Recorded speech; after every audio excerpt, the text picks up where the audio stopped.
Hello everyone and welcome back to a mini case video. It is Mini Cases Monday. I talked about this a couple of videos ago that I am going to try to reserve Mondays for my mini cases because I do a lot of them. And if you're new to this kind of video, basically it's just cases where there's not really a whole lot of information about a case or person that I can just dedicate a video to them. And so I will take cases of like 2, 3, 4 other people and put them all in one video. And today we are talking about Sonya, Cywink, Sharon, Baldeagle, and Cheyenne, Toineeta. I'm sorry. I've never seen that last name before, so I believe it's Toineeta, but it's kind of looks like Toineeta, so I apologize. Cheyenne, Toineeta. All the links I used to research will be down below, like always. And let's go ahead and get into this. So let's start with Sharon Baldeagle. So Sharon left her hometown of Eagle Butte, South Dakota on September 18th, 1984. She and a friend were hitchhiking near Casper, Wyoming when they were picked up by Royal Russell Long and taken to his home in Evansville, Wyoming.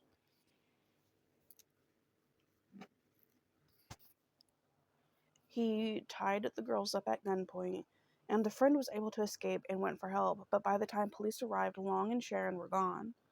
Long was later arrested in Albuquerque, New Mexico, but Sharon was not with him, and he denied knowing her whereabouts. He pled guilty to kidnapping and was sentenced to 2 life terms in prison and died in 1993. So we still don't know where Sharon's body is, if she was ever even able to get away. It doesn't seem like it, but we do have a description of Sharon. So at the time,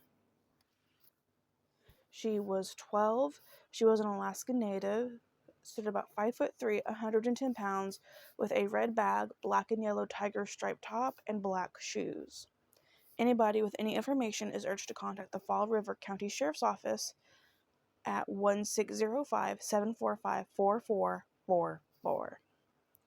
And that is what we have on Sharon. And I will have her photo on the screen before we move on to our next person.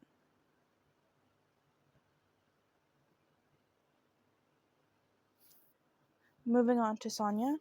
So Sonya grew up in Birch Island with 11 other siblings. She was thoughtful and a natural leader who put others first. She loved to write and had dreams of becoming a flight attendant. She was originally from Whitefish First Nation near Sudbury, but was 24 weeks pregnant when she died. Her body was discovered on August 30th, 1994 at the South Wold Earthworks, a historic former First Nation settlement southwest of London, Ontario, and her body showed signs of blunt force trauma. Police have not said how, when, or where she was killed, even 30 years later, but there is $60,000 open for a reward. Sonya's sister, Maggie, still hasn't given up hope that those responsible will be found because someone out there knows something, and people are bound to talk sometime. And a quote from Maggie, she says, 30 years in, I think there is some sense of compassion and empathy toward my sister's life, the loss of her life, and her unborn baby. End quote. Anybody who has any information about Sonya and who could have done this, you are urged to contact the London Crime Stoppers at 1-800-222-8477. And I will have her photo on the screen.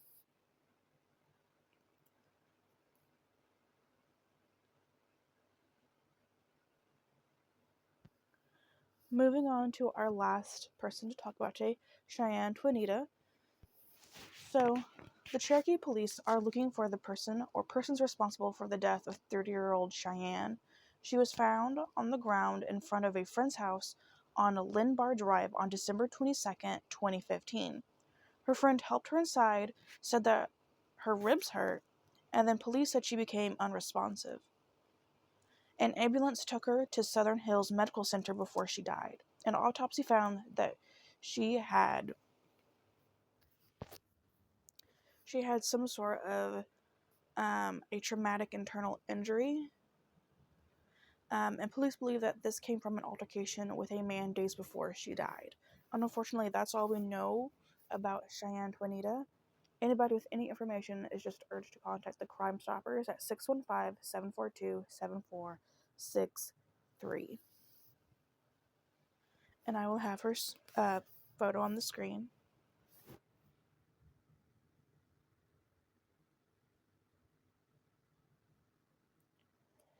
And those are the 3 people I wanted to talk about today. Typically, these videos aren't very long at all.